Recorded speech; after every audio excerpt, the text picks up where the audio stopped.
All right, good morning everyone and welcome into Mid Morning. So February marks Rare Disease Month and Miss Jianwen Crump is joining me from MUW. She's with the Speech Pathology program and you're going to talk a little bit about what you guys do and just how y'all treat basically not only our community here but across the state, correct? Absolutely. Well, thank you so much for stopping by. Thank you so much for having me. So, Ms. Crump, first of all, talk to me about what is considered a rare disease in speech pathology that you guys see.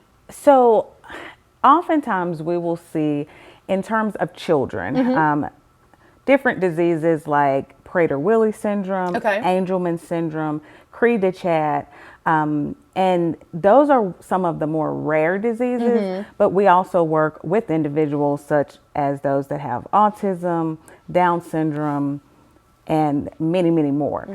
So therapy can look very different, working everything from language to articulation to executive functioning, swallowing. So we're there to cover the entire person and working across disciplines to help them reach their fullest potential. And it's not just children. You guys also see adults. You said into their 90s sometimes. Yes, we have we have a very wide age range that we cover.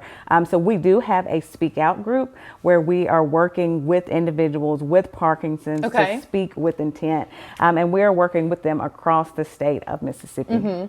And you know, whenever we think of speech pathology and you talk about it, I mean, you're really helping these people with everyday tasks that I feel like I would take for granted.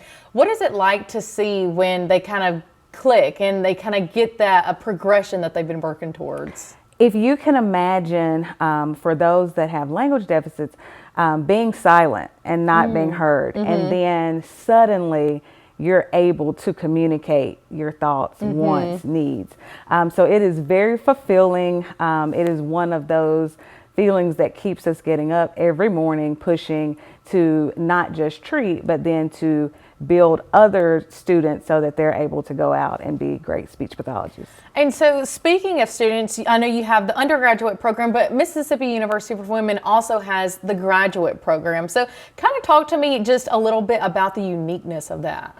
So one of the unique features is that we are #1 in the Yay! state. Awesome. And outside of that, we have a very passionate group of professors that are constantly working to create new opportunities. But with the graduate program, these students have the opportunity to work across the scope, hands-on, on-campus therapy as well as off-campus, and they are getting state-of-the-art training, and they are using skills that some of them are only offered here at the W. Wow. And you know, I was telling you a little bit off air that I just feel my sister-in-law is a speech pathologist, and I feel like I see so many people going into this field, and you said it's needed. It is definitely needed.